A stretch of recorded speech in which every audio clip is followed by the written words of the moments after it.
ரணிலுக்கு எதிராக மார்ச்சில் வழக்கு தாக்கல். சட்டவிரோத நட்டுஈடு விவகாரம் கோட்டாபய உள்ளிட்டோருக்கு அழைப்பாணை. திருகோணமலை புத்தர் சிலை விவகாரம் போலீசார் தாக்கல் செய்துள்ள குற்றப்பத்திரிகை சர்ச்சைக்குரியது. கவர்மெண்ட் குற்றச்சாட்டு.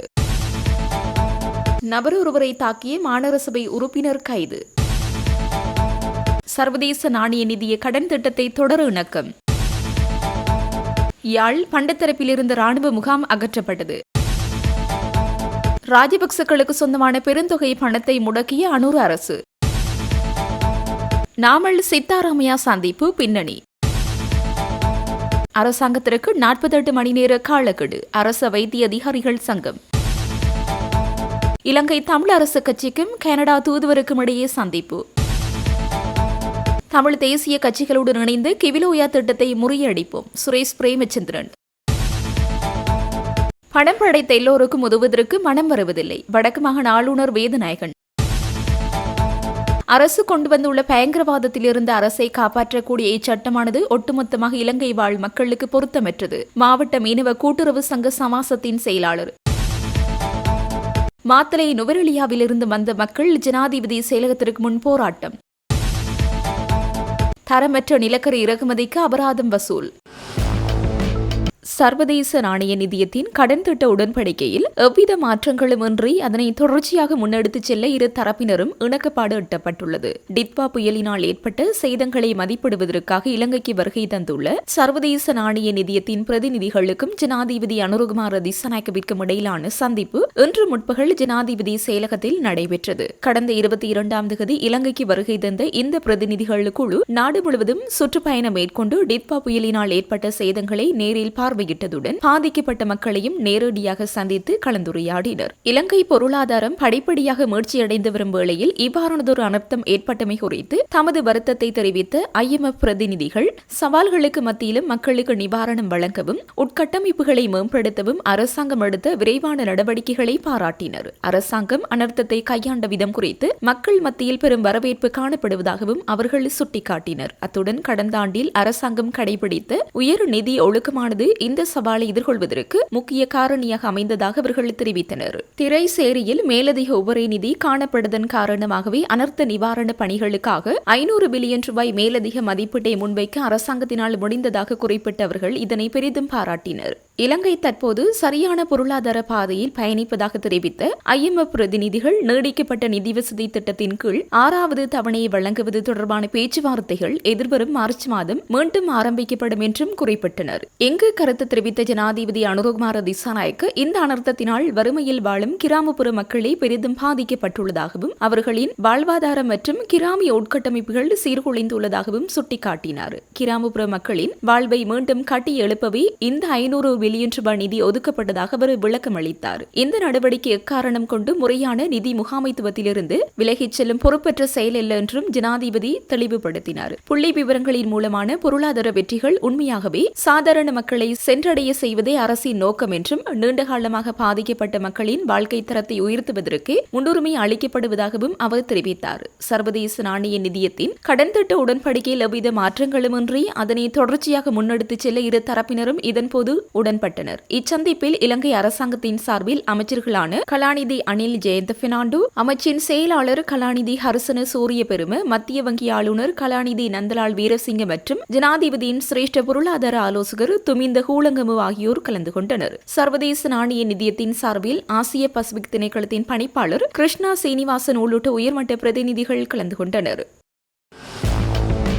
பண்டத்தரிப்பு கிராம் அலுவலர் பிரிவில் உள்ள பிரதேச சபையின் கொள்களம் அமைந்துள்ள காணியானது 2012ஆம் ஆண்டு முதல் ராணுவத்தினரின் பயன்பாட்டில் இருந்து வரும் நிலையில் தற்போது அந்த காணியை விட்டு ராணுவத்தினர் வெளியேறியுள்ளனர். அங்கிருந்து வெளியேற்றப்பட்ட ராணுவத்தினர் அராளி ராணுவ முகாமுக்கு மாற்றப்பட்டுள்ளனர். குறித்த காடாப்புலம் காணியானது இன்று பிரதேச சண்டிலிப்பாய் செயலாளரிடம் உத்தியபூர்வமாக கையளிக்கப்பட்டது. கடந்த சில தினங்களுக்கு முன்னர் சுழிபுரம் பகுதியில் இருந்த ராணுவ முகாமும் அகற்றப்பட்டு அங்கிருந்த ராணுவத்தினர் சங்கானையில் உள்ள ராணுவ முகாமுக்கு மாற்றப்பட்டமை குறிப்பிடத்தக்கது. முன்னாள் ஜனாதிபதி ரணில் விக்ரம்சிங்கே தொடர்பான விசாரணை நடவடிக்கைகளை 1 மாத காலத்திற்குள் நிறைவு செய்து மார்ச் மாதத்தில் வழக்கு தாக்கல் செய்ய நடவடிக்கை எடுக்கப்படும் என சட்டம் அதிபர் இன்று கொழும்பு கோட்டை நீதிவான் நீதிமன்றத்திற்கு அறிவித்துள்ளார். கொழும்பு கோட்டை நீதிவான் இசுரு நெத்திகுமார முன்னிலையில் குறித்த வழக்கு விசாரணை இன்று விசாரணைக்கு எடுத்துக் கொள்ளப்பட்ட போதே சட்டம் அதிபர் சார்பில் முன்னிலையான மேலதிக சொலிசிட்டர் ஜெனரல் திலீப பீரிஸ் இந்த அறிவிப்பை விடுத்தார். பொது சொத்துக்கள் சட்டத்தின் கீழ் தாக்கல் செய்யப்பட்டுள்ள வழக்கில் முன்னாள் ஜனாதிபதி ரணில் விக்ரம்சிங்கே கோட்டை நீதிமன்றத்தில் இன்று ஆஜரானார். ரணில் விக்ரம்சிங்கே ஜனாதிபதியாக பதவி வகித்த காலப்பகுதியில் தமது மனைவியான பேராசிரியர் மைத்ரி விக்ரம்சிங்கவின் பட்டமளிப்பு விழாவில் கலந்து கொள்வதற்காக லண்டனுக்கு செல்வதற்கு அரசாங்க நிதியை முறைகேடாக பயன்படுத்தியதாக சுமத்தப்பட்ட குற்றச்சாட்டு தொடர்பிலேயே இந்த முறைப்பாடு தாக்கல் செய்யப்பட்டிருந்தது. இதற்கமைய வாக்குமூலம் அளிப்பதற்காக கடந்த ஆண்டு ஆகஸ்ட் மாதம் 22ஆம் தேதி குற்றப்புலனாய்வு திணைக்களத்திற்கு சென்றிருந்த முன்னாள் ஜனாதிபதி அங்கு கைது செய்யப்பட்டு நீதிமன்றத்தில் ஆஜர்படுத்தப்பட்டதன் பின்னர் ஆகஸ்ட் 26ஆம் தேதி வரை விளக்கமறியலில் வைக்கப்பட்டிருந்தார்.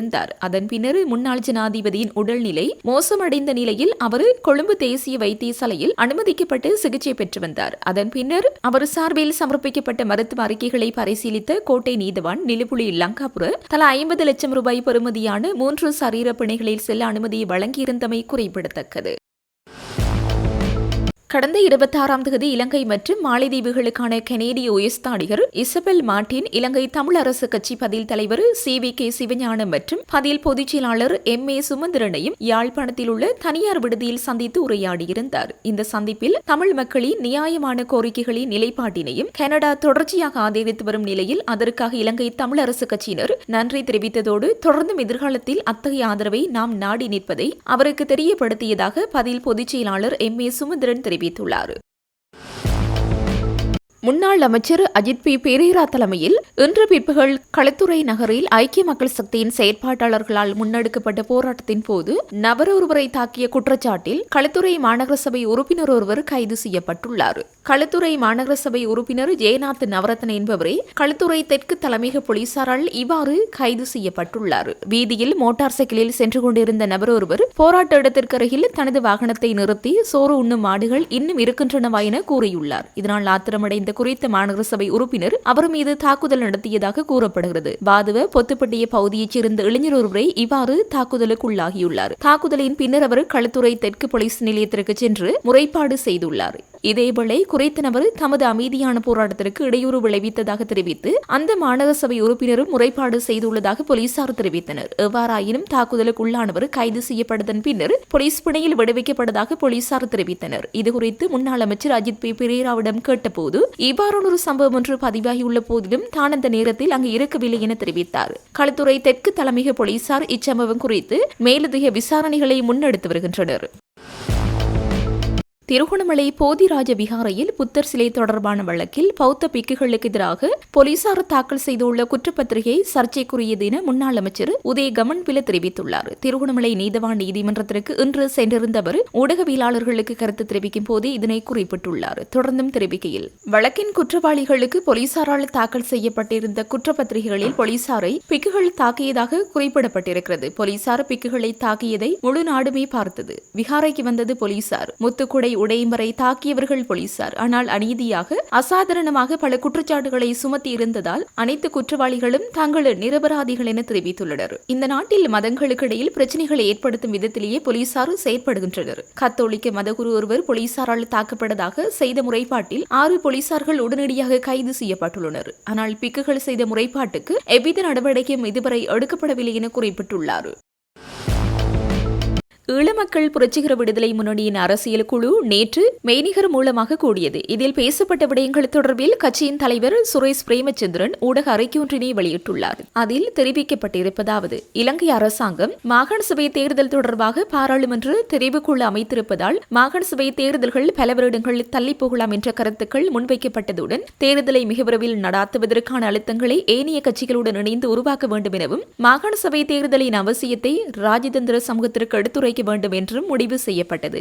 ஏற்கனவே விடயங்கள் தொடர்பாக இந்தியா, நெதர்லாந்து மற்றும் கனடா தூதுவர்களுக்கு விளக்கம் அளிக்கப்பட்டது. இது தொடர்பாகவும் எடுத்துரைக்கப்பட்டது. அத்துடன் அரசாங்கம் கொண்டுவர யோசிக்கும் புதிய அரசியல் ஜாப்பு தொடர்பாகவும் அந்த ஜாப்பில் தமிழ் மக்களின் அரசியல் தீர்வு தொடர்பாகவும் அதில் அடங்க வேண்டிய விடயங்கள் குறித்தும் சகல தமிழ் கட்சிகளுடனும் கருத்து ஒற்றுமைகள் ஏற்படுத்தப்பட்டு ஒருமித்த ஒரு தீர்வு திட்டத்தை அரசாங்கத்திடம் கையளிக்க வேண்டும் என்றும் தீர்மானிக்கப்பட்டது. தமிழ் மக்களின் தேசிய இனப்பிரச்சினை தீர்வு தொடர்பாக பல்வேறுபட்ட ஜனாதிபதிகளால் பல்வேறு குழுக்கள் நியமிக்கப்பட்டு பல்வேறு வரைவுகளும் உருவாக்கப்பட்டுள்ளன. இவற்றை ஆராய்ந்து தமிழ் மக்கள் ஏற்றுக்கொள்ளக்கூடிய ஒரு வரைவை அனைத்து கட்சிகளும் இணைந்து உருவாக்க வேண்டும் என்றும் தீர்மானிக்கப்பட்டது. நாடு மிகவும் வங்குரோத்தான சூழ்நிலையில் இருக்கின்ற போதும் நாட்டில் ஏற்பட்ட மிக மோசமான வெள்ளப்பெருக்கு, அதனால் ஏற்பட்ட பல்லாயிரம் கோடி ரூபாய் பெறுமதியான நட்டங்கள், உயிரிழப்புகள், உள்நாட்டு வெளிநாட்டு கடன்கள் என பல்லாயிரம் கோடி இருக்கின்ற வேளையில் வவுனியா, முல்லைத்தீவு மாவட்டங்களை உள்ளடக்கிய கிவிலோயா என்ற புதிய நீர்ப்பாசன திட்டம் ஒன்றை உருவாக்கி ஏற்கனவே மேற்கொள்ளப்பட்டுள்ள சிங்கள குடியேற்றங்களுக்கு மேலதிகமாக இன்னமும் சிங்கள குடியேற்றங்களை விஸ்தரிக்கும் நோக்கில் அமல்படுத்த எத்தனிக்கும் இத்திட்டத்தை ஒட்டுமொத்த தமிழ் மக்களும் நிராகரிக்க வேண்டும் என்ற கோரிக்கையை ஈழ மக்கள் புரட்சிகர விடுதலை முன்னணி முன்வைப்பதுடன் இதற்கு அரசாங்கம் செலவு செய்ய உத்தேசித்துள்ள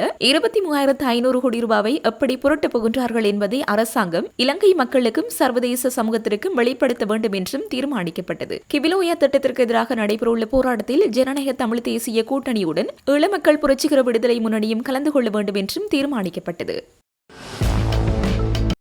முன்னாள் ஜனாதிபதியின் செயலாளர் சமன் ஏக்கநாயக்கவை எதிர்வரும் பிப்ரவரி மாதம் 11ஆம் தேதி வரையில் விளக்கமறியலில் வைக்குமாறு உத்தரவிடப்பட்டுள்ளது. முன்னாள் ஜனாதிபதி ரணில் விக்ரமசிங்கவின் லண்டன் பயணம் தொடர்பாக விசாரிக்கப்பட்டு வரும் வழக்கில் வாக்குமூலம் வழங்குவதற்காக அவர் இன்று கோட்டை நீதவான் நீதிமன்றத்தில் முன்னிலையாகியிருந்தார். விசாரணைகளின் பின்னர் நீதவான் இந்த விளக்கமறியல் உத்தரவை பிறப்பித்துள்ளார்.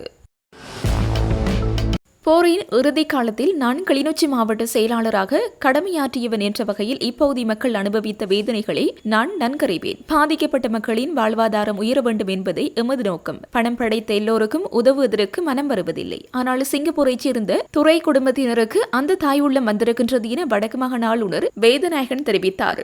சிங்கப்பூரைச் சேர்ந்த துறை குடும்பத்தினர் மற்றும் செல்வி சரசீஜா ராமன் ஆகியோரின் நிதி பங்களிப்பில் வடக்கு மாகாண சபை முன்னாள் உறுப்பினர் ஜெயசகரம் பெண் தலைமைத்துவ குடும்பங்களுக்கான வாழ்வாதார உதவி வழங்கும் நிகழ்வு கிளிநொச்சி மாவட்ட செயலக திறன் விருத்தி நிலையத்தில் நடைபெற்றது. இந்த நிகழ்வில் பிரதம விருந்தினராக கலந்து கொண்டு உதவிகளை வழங்கி வைத்து உரையாற்றும் போதே ஆளுநர் இதனை தெரிவித்தார். அவர் மேலும் தெரிவிக்கையில், எமது மண்ணையும் மக்களையும் நினைத்து சிங்கப்பூரில் இருந்து உதவும் இவர்களது நல்ல மனதுக்கு இறைவன் இன்னும் அதிக வசதிகளை ஏற்படுத்தி கொடுப்பான். தெரிவு செய்யப்பட்ட பயனாளிகளிடம் நான் அன்பாக கேட்பது ஒன்றே ஒன்றுதான். உங்களுக்கு உதவி செய்யும் இந்த பரோபகாரிகளுக்கு நீங்கள் செய்யக்கூடிய ஒரே ஒரு கைமாறு இந்த உதவியை சரியாக பயன்படுத்தி சமூகத்தில் நீங்கள் முன்னேறி உங்கள் பொருளாதாரத்தில் தன்னிறைவு அடைவது மாத்திரமேயாகும். இந்த திட்டத்தை ஒருங்கிணைத்து செயற்படுத்திய ஜெயசகரம் அவர்களுக்கு நன்றிகள். அவர் எதை ஆரம்பித்தாலும் அதனை முழுமையாக நிறைவேற்றாமல் ஓய மாட்டார். கிளிநொச்சியில் மிக சிறப்பாக செயற்படக்கூடிய ஒரு மாவட்ட செயலாளர் இருக்கின்றார் என்ற அடிப்படையில் இத்திட்டத்தின் முதல் கட்டத்திற்கு அவர் கிளிநொச்சியை தெரிவு செய்தமைக்கு வாழ்த்துக்கள் என்றார்.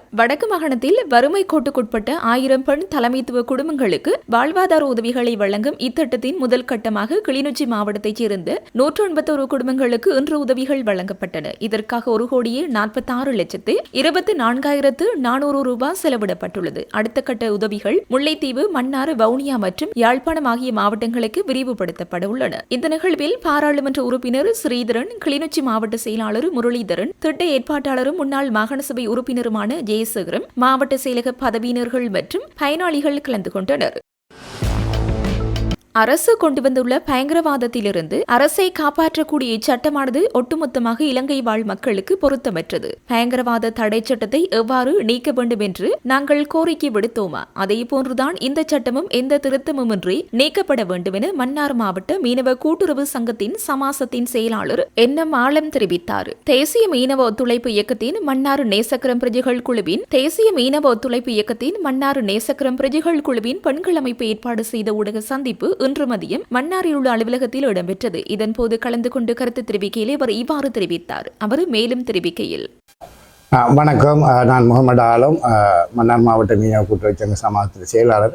அதே போன்று இன்று பெண்கள் அமைப்பு ரீதியாக நேசக்கரம் பிரஜைகள் குழு சார்பாக இந்த கூட்டத்திலே நான் சில கருத்துக்களை சொல்லலாம் என்று இருக்கின்றேன். குறிப்பாக மன்னார் மாவட்டத்தில் இருக்கின்ற பல பிரச்சனைகளில் மீனவர் பிரச்சனை, அதே போன்று கிராம ரீதியாக இருக்கின்ற செயற்பாடுகளில் நகர சபைக்கூடான தொய்வு நிலை, மக்களுக்கும் நகர சபைக்கும் இடையிலான தொடர்பாடல், அந்த செயற்பாடுகள் தொடர்பாகவும் இன்று நாங்கள் கலந்துரையாடி இந்த விடயத்தை இன்று ஊடக வாயிலாக தெரியப்படுத்துகின்றோம். குறிப்பாக மன்னார் மாவட்டத்திலே மீனவர்கள் எதிர்நோக்கின்ற பிரச்சனைகளாக பலவாறு நாங்கள் அடையாளம் கண்ட விடயங்களை நாங்கள் கடந்த காலங்களிலே நிறுத்தி தருமாறு அரசுக்கும் அமைச்சுக்கும் அதே போன்று ஏனைய அரசு அதிகாரிகளுக்கும் நாங்கள் தெரியப்படுத்தி இருந்த போதிலும் பல விடயங்கள் இன்று வரை அது செய்து தரப்படாமல் அல்லது இழுத்தடிப்பு செய்யப்பட்டு வருகின்றன. குறிப்பாக நாங்கள் எதிர்வருகின்ற மாதங்களிலே தடை செய்யப்பட்ட தொழில்முறைகளை நிறுத்தி தருமாறு கௌரவ ஜனாதிபதி உட்பட அதே போன்று கௌரவ கடற்றொழில் அமைச்சருக்கும் நாங்கள் தபால் அட்டைகள் மூலமாக, வடமாகாணம் இணைந்ததான தபால் அட்டை மூலமான தடை செய்யப்பட்ட தொழில்முறைகளை நிறுத்துவதற்கான கோரிக்கையை விடுத்த வண்ணம் இருக்கின்றோம். அந்த வகையிலே தற்போது எங்களால் முன்வைக்கப்பட்ட 4 கோரிக்கைகளில் ஒன்றான அதாவது உழவு இயந்திரங்களை கொண்டு கரவலை தொழில் செய்யும் தொழில்முறையை நாங்கள் தடுக்குமாறு கோரியிருந்தோம். அந்த செயற்பாடு இப்போது நிறுத்தப்பட்டிருப்பதாகவும் நிறுத்துவதற்கான நடவடிக்கை எடுக்கப்பட்டிருப்பதாகவும் அறியக்கூடியதாக இருக்கிறது. அதேவாறு தான் நாங்கள் இந்திய மீனவர்கள் விஷயத்திலே நாங்கள் அதிக கவனம் செலுத்துகின்றோம். இந்திய மீனவர்கள் வருகை தொடர்பாக இந்த கரவலை செய்யும் தொழிலாளர்களும் அதையே தான் குறிப்பிடுகின்றார்கள். இந்த தொழிலை நீங்கள் இலங்கையிலே நாங்கள் செய்கின்றோம், அது வறுமையின் காரணமாக செய்கின்றோம், எங்களை வாழ்வாரத்துக்காக செய்கின்றோம் என்று அவர் கூறுகின்ற போதிலும் இந்த இந்திய மீனவர்கள் வருகை அவர்களுக்கு ஒரு சாபக்கேடான அல்லது அந்த தொழில்முறை இந்த வடக்கில் இருக்கின்ற மீனவரின் வாழ்வாரத்துக்கு மண்ணள்ளி போடும் ஒரு தொழிலாக பார்க்கின்றோம். அந்த சூறையாடல் ஊடாக வடபகுதி வளங்கள் சூறையாடப்படுகின்ற விடயத்தை அவர்கள் சுட்டிக்காட்டுகின்றார்கள். எனவே அரசு இதில் கவனம் செலுத்த வேண்டும். எவ்வாறு ஒரு தடை செய்யப்பட்ட தொழிலை, இலங்கையிலே தடை செய்யப்பட்ட ஒரு தொழிலை நிறுத்தும் அதே வேளை அந்நிய நாட்டின் படகுகளும் அந்நிய நாட்டு ஊடுருவலும் இந்த கடற்பகுதியிலே காணப்படுகின்றது. எனவே அதை நிறுத்துவதற்கும் எவ்வாறு இதுக்கான நடவடிக்கை எடுக்கப்படும், அதை விட கூடிய விரைவிலே இந்த நடவடிக்கை எடுக்கப்பட்டு தமிழக மீனவர்கள், அதாவது காரைக்கால், இந்தியா போன்ற தமிழக மீனவர்களின் வருகை இந்த கடலிலே கட்டுப்படுத்தப்பட வேண்டும் என்பது எமது கோரிக்கையாகும். எனவே அரசுக்கும் இங்கிருக்கின்ற அதிகாரிகளுக்கும் நாங்கள் தயவாக கேட்டுக்கொள்வது, தடை செய்யப்பட்ட முறைகள் என்று சொல்லப்படக்கூடிய அனைத்து தொழில்களையும் நாங்கள் அண்மையிலே பார்த்தோம். எங்களது மன்னார் மாவட்டத்திலான கடற்தொழில் உதவி பணிப்பாளர்கள் கடற்கரைக்கே சென்று மக்களுக்கு ஒரு விழிப்பை ஊட்டக்கூடிய வகையிலே அந்த டைனமைட் தொழில் மாத்திரம் அவர் பேசியிருந்தார். ஆனால் அவ்வாறான தொழில் மாத்திரமில்லை, நிறைய தொழில்கள் இங்கு தடை செய்யப்பட்ட தொழில்கள் இருக்கின்றன. எனவே அதை தொட்டும் அவர் பேச வேண்டும். அதற்கப்பால் இந்திய மீனவர்கள் கட்டுப்படுத்த மன்னார் மாவட்ட உதவி பணிப்பாளர்களும் தன்னாலான செயற்பாட்டை முன்னெடுக்க வேண்டும் என்று கேட்டுக்கொள்கின்றேன். நன்றி. இந்திய மீனவர் வருகை தொடர்பாக அந்த அரசும் கடற்றொழில் அமைச்சும் எதுவிதமான ஆக்கப்பூர்வமான நடவடிக்கையும் எடுக்கவில்லை என்பதுதான் நாங்கள் இப்போது கண்கூடாக பார்க்கின்றோம். நாங்கள் டிட்வா புயலுக்கு முன்னர், டிட்வா புயலுக்கு பின்னரான நாங்கள் பார்க்கும்போது அப்போதாவது ஓரளவு கைதுகளும் 5-6 படகுகள் கைது செய்யப்பட்ட சம்பவங்களும் இருந்திருந்தன. அவர்கள் வருகையும் அவ்வாறு குறைவாக இருந்தது. இந்த டிட்வா புயல் வந்ததன் பின்னர் அந்த புயலின் காரணமாக இந்திய மீனவர்களின் உள்வருகை அதிகமாகவே இருக்கின்றது. ஒருவேளை இலங்கை அரசு இந்தியாவின் அந்த நன்மதிப்பை பெற வேண்டும் அல்லது இந்தியா வழங்குகின்ற அந்த நன்கொடைகளை பெற வேண்டும் என்பதற்காக ஒரு விட்டுக் கொடுப்பை செய்கின்றோம் என்று நாங்கள் அச்சப்படுகின்றோம். குறிப்பாக இந்த இந்திய மீனவர் வருகையை கட்டுப்படுத்துவதில் இந்த டிட்வா புயலுக்கு பின்னர் அரசு ஒரு மெத்தன போக்கை கடைபிடித்து வருகின்றது, தீவிரம் காட்டவில்லை என்பது மாத்திரம் தெளிவாக தெரிகின்றது. அண்மையிலே அரசு கொண்டு வந்திருக்கின்ற பயங்கரவாதத்திலிருந்து அரசை காப்பாற்றக்கூடிய சட்டமானது கடந்த காலங்களிலே கடந்த அரசு கொண்டு வந்த பயங்கரவாத சட்டத்திட்டத்தை நீக்கிவிட்டு அதுக்கு பதிலாக கொண்டு வர இருப்பதாக கூறப்பட்டாலும் இது 2ஆம் மாதம் அல்லது 3ஆம் மாதம் அளவிலே நாடாளுமன்றத்தை கொண்டு வந்து நிறைவேற்றுவதற்கு இருக்கின்றார்கள். எனவே இந்த சட்டம் ஒட்டுமொத்தமாக இலங்கை வாழ் மக்கள் அனைவருக்கும் இது பொருத்தமற்றது. எனவே பயங்கரவாத தடை சட்டத்தை எவ்வாறு நாங்கள் நீக்க வேண்டும் என்று கோரிக்கை விடுத்தோமோ அதே கோரிக்கை தான், எந்த திருத்தமும் மற்ற வகையில் இந்த சட்டம் நீக்கப்பட வேண்டும், இந்த சட்டம் கொண்டு வரப்படக்கூடாது என்ற கருத்தை நாங்கள் வலியுறுத்துகின்றோம். இது தொடர்பாக பல சிவில் சமூகங்களும் சிவில் சமூகம் சார்ந்து செயற்பாட்டாளர்களும் தெளிவாக தங்களது கருத்துக்களை பதிவிட்டு வருகின்றார்கள். அந்த வகையிலே மீனவர் சமூகம் சார்ந்த நாங்களும் ஒன்றை பதிவு செய்கின்றோம். ஏனெனில் எங்கள் குரல்களாக நாங்கள் போராட்ட வாயிலாகவும் ஊடக வாயிலாகவும் பல விடயங்களை அழுத்தம் திருத்தமாக சொல்லி வருகின்றோம் இந்த அரசுக்கு. எனவே அது கூட இந்த வரக்கின்ற சட்டத்திலே தடுக்கப்பட்டிருக்கின்றது. அவ்வாறான கதைப்பதை கூட ஒரு பிரிவு இது தடுக்கின்றது இந்த சட்டத்தினூடாக. எனவே தயவு கூர்ந்து அரசு இந்த சட்டத்தை மீளப்பெற்று முன்னே இருந்த பயங்கரவாத சட்டத்தையும் இல்லாமாக்கி நாட்டுக்கு பொதுவான பல சட்டங்கள் இருக்கின்றன, அந்த சட்டத்தினூடாக இந்த செயற்பாட்டை முன்னெடுக்க வேண்டும். இந்த அரசு வருவதற்கு முன்னர் அவர் ஜனாதிபதியாகவும் இந்த அரசு ஆட்சியில் அமர்ந்திருப்பதும் அந்த சட்டம் ஒன்று இருந்திருந்தால் இவர்களால் கூட இந்த போராட்டங்களை நடத்தி இந்த நிலைக்கு வந்திருக்க முடியாது. எனவே அந்த அரசுக்கு எவ்வாறு அந்த சட்டம் பொருந்துதோ அவ்வாறு இருக்கின்ற மக்களுக்கும் அது பொருத்தமானதாக இருக்க வேண்டும். எனவே அரசு மீண்டும் அரசுக்கான வேண்டுகோளாக இந்த சட்டத்தை இல்லாமலாக்கி இருக்கின்ற சட்டங்களை, அதாவது பயங்கரவாத சட்டம் நீக்கப்பட்டு இருக்கின்ற வளமை சட்டங்களை நடைமுறைப்படுத்துமாறு அரசுக்கு நாங்கள் கோரிக்கை விடுக்கிறோம். இப்ப கொண்டு வரப்படுகின்ற இந்த சட்டமானது சாதாரண பொதுமக்கள் உட்பட, விவசாயிகள், மீனவர் உட்பட பல சமூகத்தினருக்கு அது ஒரு பெரிய ஒரு சுமையை ஏற்படுத்த இருக்கின்றது. எனவே பயங்கரவாத தடை சட்டம் கூட நிறைய பாதிப்புகளை தந்திருக்கிறது என்ற கோரிக்கையை வலியுறுத்தி தான் அதை நீக்குமாறு கோரினோம். ஆனால் அதையும் தாண்டி அதிலாவது நீதிமன்றம் ஊடாக நீதிபதிகளூடான சில நடவடிக்கைகள், நீதிமன்றம் ஊடான சில நடவடிக்கைகள் இருந்தது. ஆனால் இந்த பயங்கரவாத தடை சட்டம் ஜனாதிபதியின் செயலாளருக்கும் பாதுகாப்பு அமைச்சுக்கும் முழுமையான அதிகாரத்தை இந்த சட்டம் வழங்குகின்றது. எனவே அவ்வாறான ஒரு சட்ட செயற்பாடு உண்மையிலேயே ஒரு மனித உரிமையை அப்பாற்பட்ட செயற்பாட்டை செய்ய தூண்டக்கூடியதாக அமையும். எனவே போராட்டம் என்பது ஒரு ஜனநாயக உரிமை, கருத்தை சொல்வது என்பது ஒவ்வொரு பிராமணனுக்கும் உள்ள உரிமை. அந்த உரிமையை இல்லாமக்க இருக்கின்ற இந்த சட்டம் தேவையற்றது, அது நீக்கப்பட வேண்டும் என்பது எனது தாழ்மையான கருத்தாகும்.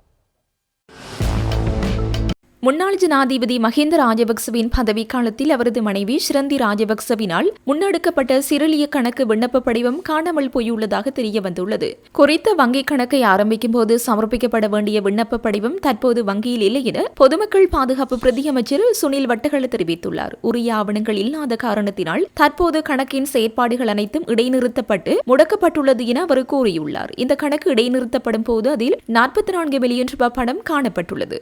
மேலும் ஆரம்ப முதல் இந்த கணக்கில் மொத்தம் 82.9 மில்லியன் ரூபாவிற்கும் அதிகமான பணம் வைப்பிலிடப்பட்டிருந்ததாக பிரதியமைச்சர் குறிப்பிட்டுள்ளார். இந்த நிதி விவகாரம் தொடர்பில் மேலதிக விசாரணைகள் முன்னெடுக்கப்பட்டு வருவதாகவும் அவர் தெரிவித்துள்ளார்.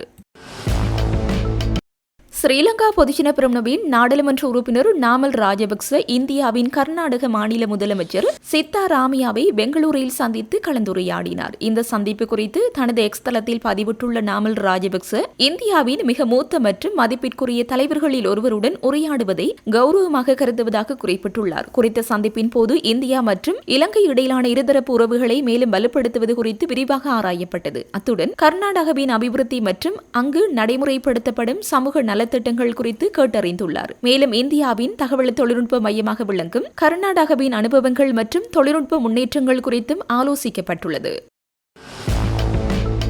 வைத்தியர்களின் பிரச்சினைகளுக்கு தீர்வு கோரி தற்போது முன்னெடுக்கப்பட்டு வரும் தொழிற்சங்க நடவடிக்கைகளில் ஆக்கப்பூர்வமான தலையீடு மேற்கொள்ளப்படாவிட்டால் எதிர்வரும் 48 மணித்தியாலங்களின் பின்னர் தொழிற்சங்க நடவடிக்கைகளை தீவிரப்படுத்தப் போவதாக அரச வைத்திய அதிகாரிகள் சங்கம் தெரிவித்துள்ளது. அரச வைத்திய அதிகாரிகள் சங்கத்தின் மத்திய செயற்குழு இன்று கூடியதுடன் இதன்போது மேலதிக நடவடிக்கைகளை தீர்மானிப்பதற்கான முழுமையான அதிகாரம் நிறைவேற்று சபைக்கு வழங்கப்பட்டுள்ளது. இன்று நடைபெற்ற மத்திய செயற்குழு கூட்டத்தில் பல முக்கிய தீர்மானங்கள் எடுக்கப்பட்டுள்ளதுடன் தற்போது முன்னெடுக்கப்பட்டு வரும் தொழிற்சங்க நடவடிக்கைகளை தொடர்ந்து முன்னெடுத்துச் செல்ல தீர்மானிக்கப்பட்டுள்ளது. இதன்படி வைத்தியசாலைகளில் கையிருப்பில் இல்லாத மருந்துகளை வெளியிலிருந்து கொள்வனவு செய்வதற்கான மருந்துச் சீட்டுகளை எழுதும் நடவடிக்கை தொடர்ந்து முன்னெடுக்கப்பட மாட்டாது எனவும் அரசியல் குழுக்களால் நடாத்தப்படும் சுகாதார முகாம்களில் பங்கேற்கப் போவதில்லை எனவும் தீர்மானிக்கப்பட்டுள்ளது. அத்துடன் வைத்தியர்கள் போதுமான அளவு இல்லாத வைத்தியசாலைகளில் புதிதாக நிர்மாணிக்கப்படும் விடுதிகள் மற்றும் பிரிவுகளின் கட்டட பணிகளுக்கான ஆரம்ப நிகழ்வுகளில் பங்கேற்கப் போவதில்லை எனவும் அரச வைத்திய அதிகாரிகள் சங்கத்தின் மத்திய செயற்குழு தீர்மானித்துள்ளது. 2022ஆம் ஆண்டு மே மாதம் 9ஆம் தேதி அறகலிய மக்கள் போராட்டத்தின் மீதான தாக்குதலின் பின்னர் நாடுபூராகவும் ஏற்பட்ட வன்முறை சம்பவங்களின் போது தமது வீடுகள் தீக்கிரையாக்கப்பட்டமைக்காக சட்டத்திற்கு முரணான வகையில் நட்டஈடு பெற்றுக்கொண்ட முன்னாள் அமைச்சர்கள் மற்றும் பாராளுமன்ற உறுப்பினர்களிடமிருந்து அப்பணத்தை மீண்டும் அறவிடுமாறு உத்தரவிடக் கோரி அடிப்படை உரிமை மனு ஒன்று தாக்கல் செய்யப்பட்டிருந்தது. இம்மனுவின் பிரதிவாதிகளாக குறிப்பிடப்பட்டுள்ள முன்னாள் ஜனாதிபதி கோட்டாபய ராஜபக்ச உள்ளிட்ட தரப்பினருக்கு இவ்வழக்கு தொடர்பான அறிவித்தல்களை அனுப்ப நடவடிக்கை எடுக்குமாறு உயர் நீதிமன்ற மனுதாரர் தரப்பு சட்டத்திறனிகளுக்கு அறிவித்துள்ளது.